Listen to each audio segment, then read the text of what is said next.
देखिए आप लोग जितना भी लोग हैं, तुमको भी बोलूंगा साथ ही साथ, मुख्य टारगेट हम लोगों का सीजीएल है। तुमको जीटी देना है, हम दिल से सम्मान करते हैं जीटी का, ठीक है ना। लेकिन जो हम लोगों का मुख्य टारगेट है, दिल दिमाग में रखना है, यानी हम लोगों को जो मैथ पढ़ना है वो उस लेवल का पढ़ना है, या हम लोगों को जो इंग्लिश पढ़ना है वो सीजीएल लेवल का पढ़ना है, या जीएस पढ़ना है तो वो भी सीजीएल लेवल का पढ़ना है। इस बीच में जो फॉर्म आते जाए वो आपको भर देना है, वो अलग बात है, उसमें रुकावट नहीं है। जीटी में माने जीटी भरिए, चौकीदार में माने चौकीदार भर दीजिए, लेकिन आपका दिमाग में एक ही थॉट और सोच चलना चाहिए कि वो हमको मुख्य रूप से सीजीएल को क्लियर करना है, और चाहे वो एसएससी हो चाहे वो जेएसएससी, उससे कोई फर्क नहीं पड़ता है। सीजीएल तो सीजीएल है। इसमें क्यों खेला क्या है कि इसमें आपको सबसे पहले ऑफिसर लेवल का जॉब मिलेगा।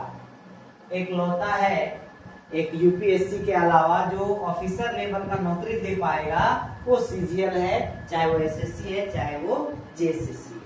थोड़ा सा क्या है कि आप अपने थॉट को, अपनी सोच को ऊपर लेके रखेंगे तो आपके साथ क्या होगा कि कहीं भी गिरेंगे, वो कहते हैं ना आसमां से गिरे खजूर पे आके लटके, तो अगर आसमां यहाँ कोशिश करेंगे गिरेंगे तो यहाँ आके पक्का लटकेंगे। एलडीसी ही सही, लोअर डिवीजन क्लर्क ही सही, लेकिन आप लटकेंगे जरूर, या जीडी ही सही, आप लटकेंगे जरूर। लेकिन आप ऑलरेडी सोच रहे हैं कि चौकीदार का हम तैयारी करेंगे, तो चौकीदार तो फिर तो चौकीदार चौकीदार है। फिर आप मान के चलिए कि सबसे लोअर स्तर में चले गए, उसके बाद जो है क्या है, उससे नीचे कोई भी नहीं है, तो आप इससे नीचे गिरेंगे तो लास्ट में क्या होगा कि तैयारी आप छोड़ देंगे, लगेगा अब हमसे नौकरी नहीं होगा। पहला पॉइंट ये दिमाग में रखेंगे। दूसरा चीज क्या है कि आपके दिमाग में एक ही चलना चाहिए, वो है कंसिस्टेंसी, यानी कि रेगुलर कोई भी काम होना चाहिए, वो काम रेगुलर होना चाहिए, और वो काम क्या है, रिवीजन।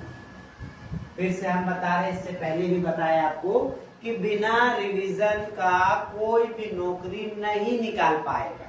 रेगुलर निरंतरता में अगर कोई रिवीजन नहीं कर रहा है तो गारंटी है कि वो पिछले 5 साल से तैयारी ही कर रहा है। और हम लोगों के इधर का लड़का का जो सबसे बड़ा समस्या है वो यही है कि वो रेगुलर टिक ही नहीं पा रहा है। 2 महीना जब तक जोश में है तब तक निकाल देंगे सारा नौकरी, और जैसे ही धीरे धीरे धीरे 2 से 4 से 6 महीना हुआ वो धीरे डाउन मारते गया। सप्ताह में 2 दिन गांव चला गया, एक दिन शादी घर चला गया, एक दिन बर्थडे में चला गया, एक दिन ताड़ी पी लिया कहीं तो दोस्त के पास रह गया। बात समझा?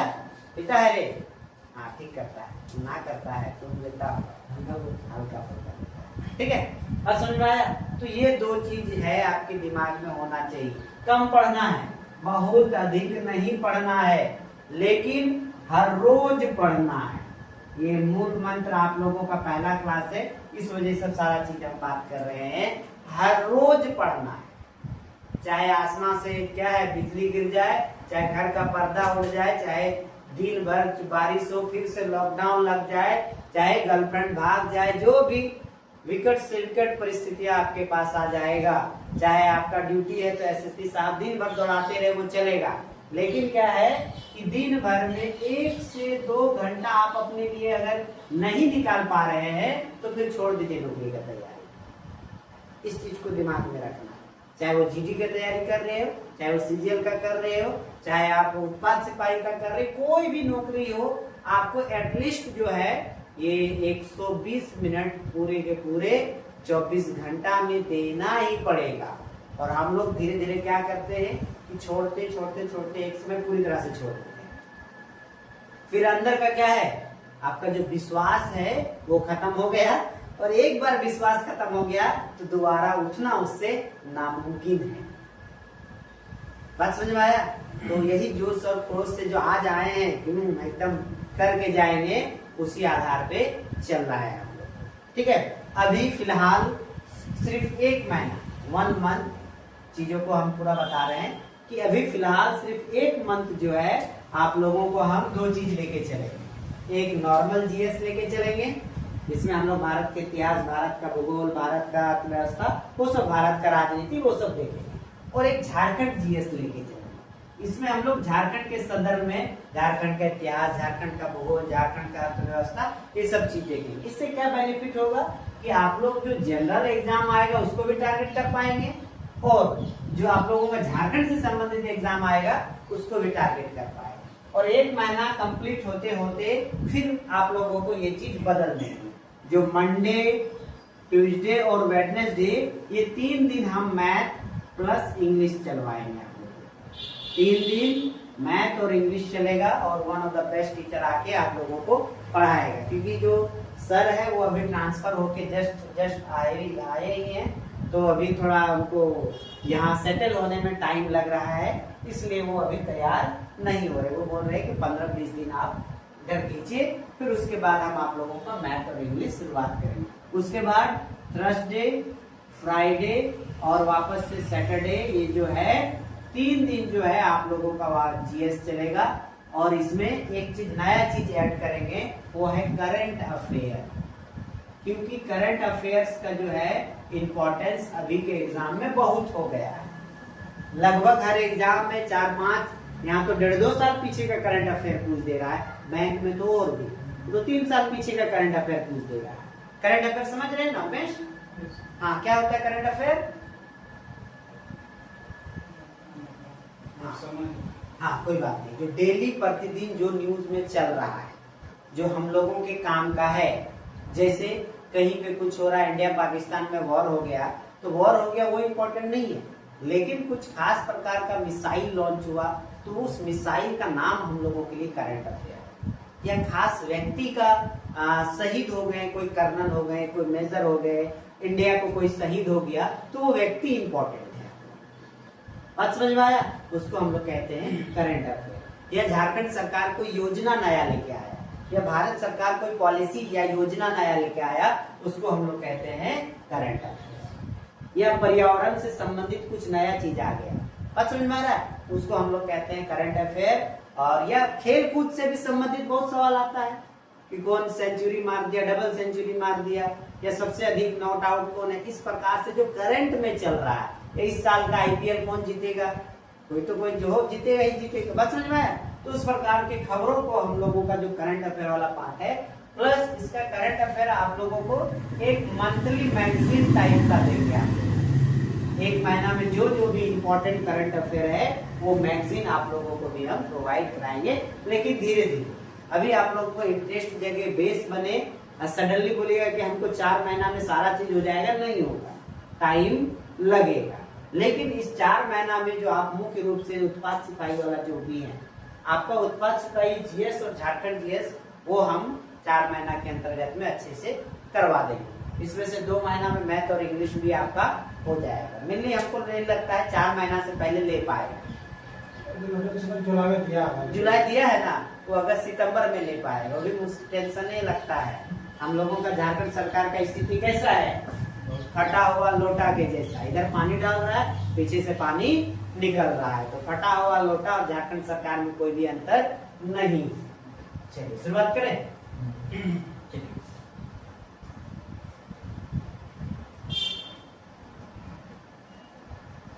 तो आप लोग का भूगोल की शुरुआत करते हैं। दोनों भूगोल साथ लेके, झारखंड का भूगोल और भारत का भूगोल। बहुत इजी होगा। कैसे इजी होगा? भारत का मिट्टी पढ़ेंगे, झारखंड का मिट्टी पढ़ लेंगे, बात समझ में आया? अगर भारत का हम लोग ये देख लेंगे जलवायु के बारे में, तो झारखंड का भी जलवायु समझ में आ जाएगा ना। इतिहास कर दें, अभी इतिहास ही चल रहा था ना, जहाँ भारत और झारखंड के इतिहास साथ में क्या कर दे, कौन सा बेहतर रहेगा? इतिहास से कुछ पता है? बोलो उमेश, जो बोलेगा सब में राजा कल जैसे दिए थे ना, कल इंट्रोडक्शन था इतिहास, पूरा आगे पढ़ेंगे। हाँ ठीक है ना। चलिए, तो हम लोग झारखंड और भारत का इतिहास एक साथ लेके चलेंगे, उसमें कोई दिक्कत नहीं, ठीक है ना। तो हम लोग उसी चीज पे वापस से आते हैं, तुमको थोड़ा सा रिवीजन होगा, उसी चीज के हम लोग वापस से आते हैं। अगर बात करें इतिहास का यानी हिस्ट्री का, आप लोग लिखते चलेंगे, जहां जहां दिक्कत होगा पूछिए। हिस्ट्री का बात करते हैं, ठीक है। इतिहास यानी कि हिस्ट्री का बात करेंगे हम लोग। इसमें क्या है, पहले एक हम लोग सिलेबस देखते हैं भारत का इतिहास, और जो जो टॉपिक भारत के इतिहास में पढ़ना है सेम वही टॉपिक इसमें पढ़ना है। झारखंड के इतिहास में भी हम लोगों को सेम वही टॉपिक हूबहू पढ़ना है। क्या पढ़ना है, जैसे आप लोग बचपन से ही पढ़ते होंगे। और एक चीज है कि लोड थोड़ा कम प्रेशर लेके नहीं, क्या क्या हो जा रहा है, इतना सारा चीज बता दे रहा, माथा है, रिलैक्स, धीरे धीरे हो जाएगा, बात समझे। चलिए, तो अगर भारत के इतिहास की बात करें तो सबसे पहला जो आप लोग पढ़ते होंगे वो पढ़ते होंगे पाषाण युग। पढ़ते हैं, अगर थोड़ा मोड़ा भी कभी कहीं टकराया होगा आप लोगों का, इंग्लिश में इसको कहते हैं mainly stone age, stone age, ठीक है, पाषाण युग, ये सब लिख चुका है तुमको, ठीक है। तो कोई भी अगर आप झारखंड का इतिहास पढ़े, चाहे आप भारत का इतिहास पढ़े, चाहे चाइना का इतिहास पढ़े, इतिहास तो पाषाण युग से ही शुरुआत होगा। क्यों शुरुआत होगा, चाहे प्री पाषाण भी होता है यानी प्री स्टोन एज भी है, बट मुख्य रूप से हम लोग इसको स्टोन एज ही कहते हैं। मतलब वो आदि मानव वाला काल, बात समझ में आ रहा है, वो अर्ली ह्यूमन बीइंग वाला टाइम, जब लोगों के पास ना पहनने का था ना खाने का था, जस्ट वो लोग क्या करते थे, भोजन संग्रह करते थे, यानी कि इधर दौड़ के भोजन व्यवस्था करना, जड़ या फिर कोई फूल फल खान कुछ भी चीज खा के जो है अपना जीवन व्यतीत कर देना। और इकलौता जो हथियार था उस समय वो क्या था, पत्थर था। बाद में जो है लकड़ी का भी यूज होने लगा, हड्डी का यूज भी होने लगा, तो समय के अनुसार होने लगा। इस पीरियड को भी हम लोग अलग अलग भाग में बांटते हैं, है ना, पूरा पाषाण युग, मध्य पाषाण युग, नव पाषाण युग, बात समझ में आया, लिख लीजिए, बाद में भूल जाइएगा। इसको भी हम लोग अलग अलग रूप में बांट सकते हैं, जैसे मध्य या पूरा पाषाण युग, पूरा पाषाण युग, मध्य पाषाण युग, मध्य पाषाण युग, नव पाषाण युग, ताम्र पाषाण युग, ठीक है। इस प्रकार से जो है हम लोग चीजों को बांट देते हैं, यानी कि मेसोलिथिक, नियोलिथिक, चैल्कोलिथिक। इस प्रकार से इंग्लिश में अगर बात करें तो चीजों को, आप क्या है उमेश, हिंदी मीडियम की इंग्लिश मीडियम में, हिंदी मीडियम, ठीक। इस प्रकार से चीजों को हम लोग बांट देते हैं, इस चीज को याद रखें। अभी समझेंगे, ये तो हम लोग अभी सिलेबस ही देख रहे हैं, समझ रहे हैं। नव पाषाण युग यानी कि नियोलिथिक, ताम्र पाषाण यानी कि कॉपर एज या फिर चैल्कोलिथिक,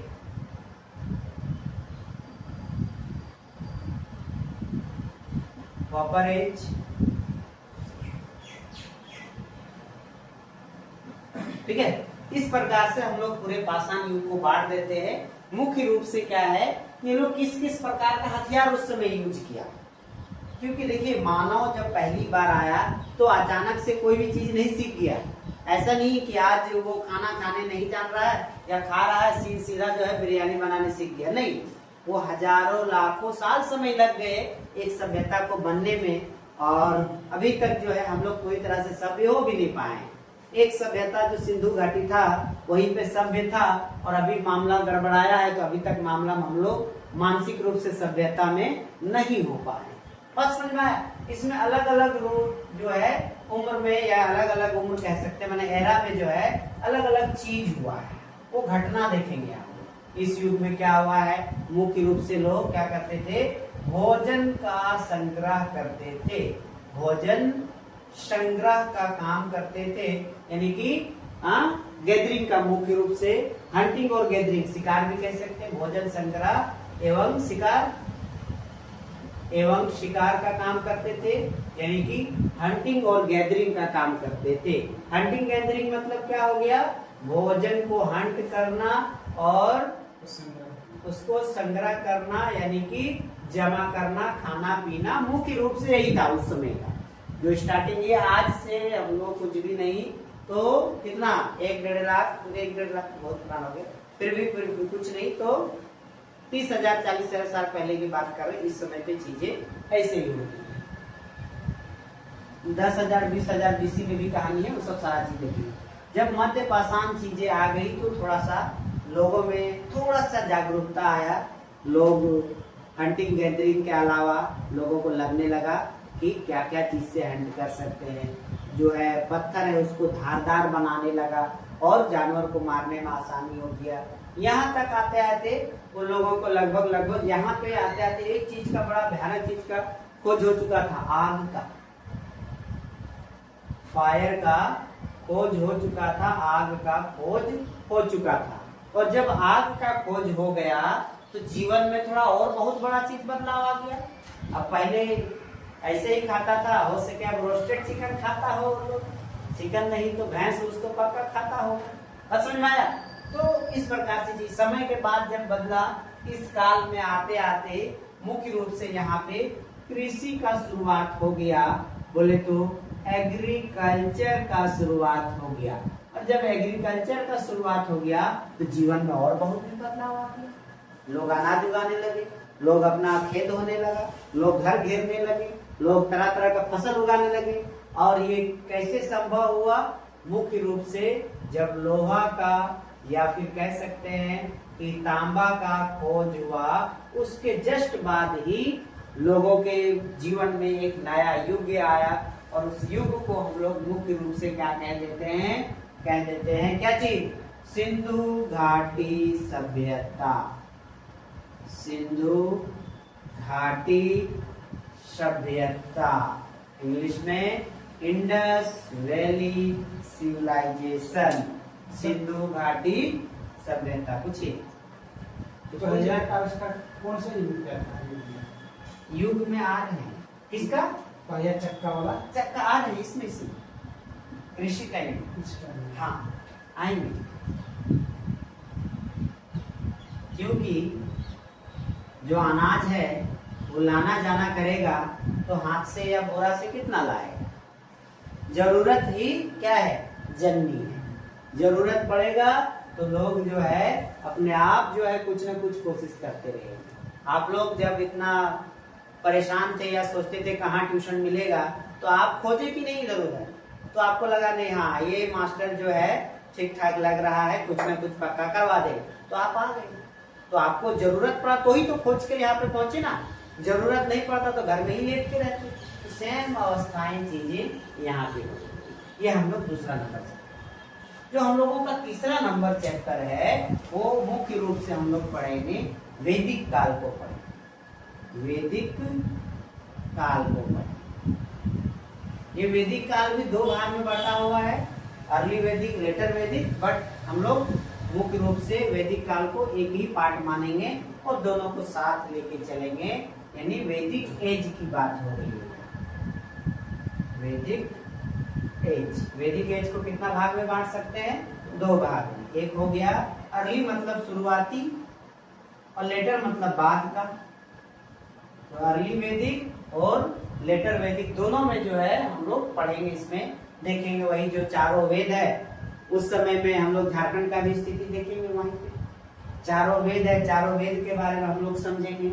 उस वेद में क्या है नहीं है, सामवेद, यजुर्वेद, अथर्ववेद, कितना किसमें कहानी दिया है, किसमें कितना जादू टोना वाला है, कौन किसमें कितना यज्ञ का बारे में, पूजा पाठ का चीज कौन सा है ना, वो कितना बुक का पाठ है, सारा का सारा वैदिक एज में देखेंगे।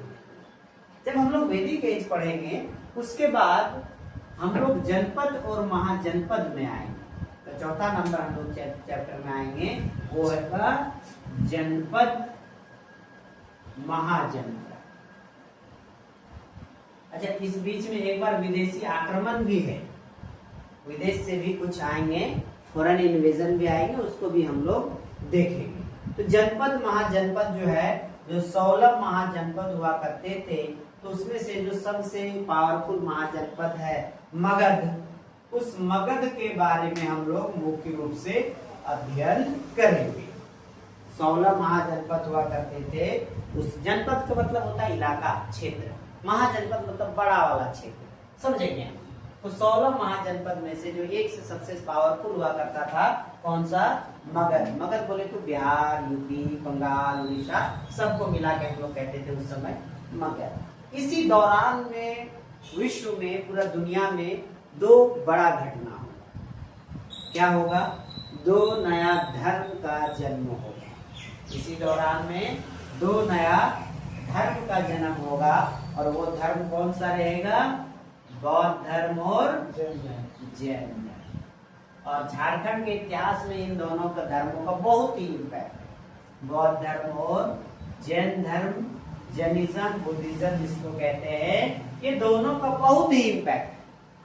क्योंकि जैनिज्म, आधा जैनिज्म तो पारसनाथ वाले गिरिडीह झारखंड में ही उसका काम ही है।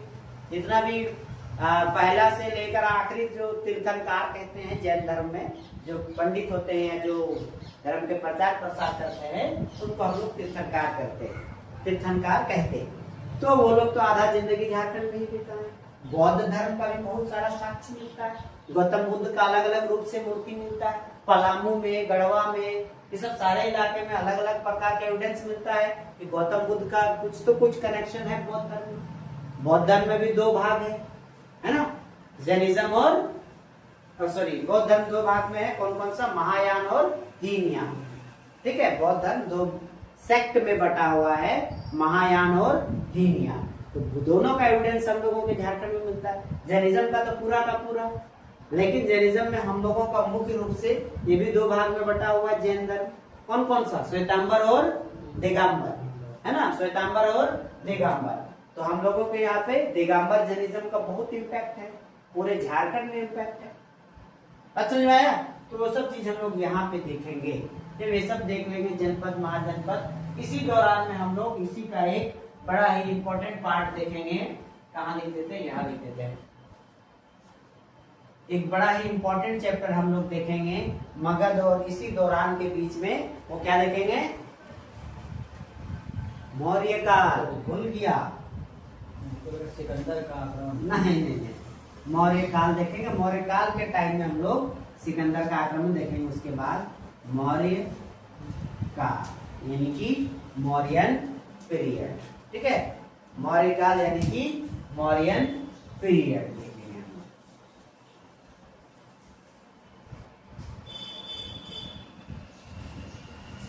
इसके बाद समझ में आया? मौर्य काल यानी कुछ बोल रहा था क्या? ठीक है, मौर्य काल यानी कि मौर्यन पीरियड। यहीं पे हम लोग सिकंदर का आक्रमण वगैरह देखेंगे, क्योंकि इन्हीं के काल में जो है सिकंदर का आक्रमण, अलेक्जेंडर द ग्रेट का आक्रमण जो है भारत में हुआ था। समझ में आया? जब मौर्य काल चलेगा, मौर्य काल भी दो फेज में आमतौर पे चलता है। बाद में जो लेटर मौर्य काल हो जाता है, उसमें पावरफुल राजा नहीं होता। तो मौर्य काल एंड होते होते एक तो नया काल आएगा, जिसको हम लोग कहेंगे गुप्त काल, यानी कि गुप्ता पीरियड। गुप्त काल यानी कि गुप्ता पीरियड, गुप्ता पीरियड। ये बड़ा इंपॉर्टेंट है भारत के इतिहास के लिए भी और झारखंड के इतिहास के लिए भी। दोनों के इतिहास के लिए जो गुप्त काल है बड़ा ही इंपॉर्टेंट है।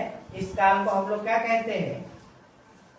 स्वर्ण युग कहते हैं, या स्वर्ण काल यानी कि गोल्डन एज या गोल्डन एरा कहते हैं। क्यों कहते हैं? कुछ कारण होगा ना? क्या कारण होगा बताइए? गोल्डन एज क्यों कहते हैं? गुप्त काल में ऐसा क्या हो गया कि हम लोग उसको स्वर्ण काल कहते हैं? इसके पीछे 2 से 3 मुख्य कारण है। पहला, इस काल में लेखक, राइटर बहुत हुआ करता था। जितना भी आज भारत के महान महान लेखक है, मतलब थे, सारे के सारे वो इसी काल में जो है हुआ करते थे। जैसे best example the great Kalidas. Kalidas के जैसा मतलब लेखक आज तक विश्व के इतिहास में नहीं हुआ। वो खुद शादीशुदा थे कि नहीं पता, कि हुआ था कि भगा दिया था पता नहीं, लेकिन उनका एक बुक में है कि महिलाओं का जो गर्ल्स होती है उसका जो हंसी है, स्माइल जो है वो 32 प्रकार का होता है। कभी सोच के देखे होंगे, कोई आदमी पकड़ पाएगा कि एक महिला का स्माइल कितना प्रकार का होता है? सोचिए कितना महान। जैसे उनका फेमस है मेघदूतम, ऋतु सांबर, है ना, ये सब क्या है, प्रचलित उनका किताब है। समझ में आया? तो उस वजह से प्लस उस काल में बहुत सारा क्या कहे, सोने का सिक्का या चांदी का सिक्का उस पीरियड में खुदाई के दौरान भी मिला है। आर्किटेक्ट में बहुत डेवलप थे। आर्किटेक्ट बोले तो कलाकृति में, आर्ट एंड कल्चर में, बिल्डिंग में, मंदिर में। आज जो आप लोग इस प्रकार का मंदिर देखते हैं ना, इस प्रकार का आमतौर पर यही मंदिर का डिजाइन है ना। ये मंदिर का कॉन्सेप्ट इस प्रकार से जो है वो गुप्त काल से ही आया। समझ में आ रहा? तो बहुत सारा आर्ट एंड कल्चर वगैरह में जो है मिला है, जिस वजह से गुप्त काल को हम लोग क्या कह देते हैं, स्वर्ण युग कहते हैं। गुप्त काल के बाद जो है हम लोग 8वां नंबर जो चैप्टर पढ़ेंगे वो पढ़ेंगे हम लोग कौन सा, हर्षवर्धन काल। हर्षवर्धन काल या फिर हर्षवर्धन पीरियड या एरा ऑफ हर्षवर्धन। ये टोटल 8 चैप्टर जो है हम लोग प्राचीन इतिहास में पढ़ने वाले हैं। इसके बाद हम लोगों का मध्यकालीन इतिहास शुरुआत हो जाएगा। फिर जो है मुस्लिमों का आक्रमण शुरू हो जाएगा। फिर मामला जो है इसमें इल्तुतमिश, कुतुबुद्दीन ऐबक, है ना, उसमें मामला चला जाएगा। लेकिन पहले हम लोग इसको समाप्त करेंगे। किस किस में, झारखंड के संचय में भी और भारत में भी, कि सिंधु घाटी सभ्यता अगर चल रहा था तो झारखंड वाला भूमि का तो टुकड़ा होगा ही ना होगा। ये भूमि का टुकड़ा थोड़ी है कि जो बाद में आके बस के आया था, तो है। तो उस दौरान में झारखंड की क्या परिस्थितियां थी, झारखंड में कौन जनजाति लोग रहा करते थे, वो लोग क्या काम करा करते थे, और उस समय का क्या साक्ष्य मिला है, हजारीबाग के इसको से क्या मिला है, या बड़का गांव से क्या मिला है, या पलामू से क्या मिला है। तो इस दौरान में क्या चीजें हुई थी, उस चीजों को हम लोग बात समझ में आया। तो इंडियन एंशिएंट हिस्ट्री, भारतीय प्राचीन इतिहास का अगर तोड़िएगा इस सिलेबस को तो और भी छोटे छोटे पार्ट में बटेंगे, लेकिन मुख्य रूप से जो है यही सिलेबस। क्लियर है? बात समझ में आ गया? कोई दिक्कत है इसमें तो पूछिए। संतोष? क्लियर है? यही चीज तो लोग जाएगा रांची में, दिल्ली में, और कई हजारों लाखों रुपया दे के जो है पढ़ेगा। लेकिन यहाँ पे जो है अगर हम 10,000 मांग ले तो वो माने आग लगने वाली बात हो जाएगी। कहाँ से देंगे सर, ऐसे बोलता है, कहाँ से देंगे सर। मैं सच्चाई बता रहे हैं, ये जो क्वालिटी कंटेंट आप लोगों को मिलेगा, आप बड़े बड़े कोचिंग इंस्टीट्यूट से जाके कंपेयर करके देख लीजिएगा, लगेगा कि हाँ चीजें जो है आसान करके सर जो है बताते हैं। बात समझ गए? चलिए, तो आज का हम लोग शुभारंभ का समापन करते हैं, और कल हम लोग एक उठाएंगे पाषाण युग में झारखंड और भारत, दोनों को हम लोग कल समाप्त कर देंगे। ठीक है? यही रखें? चलिए,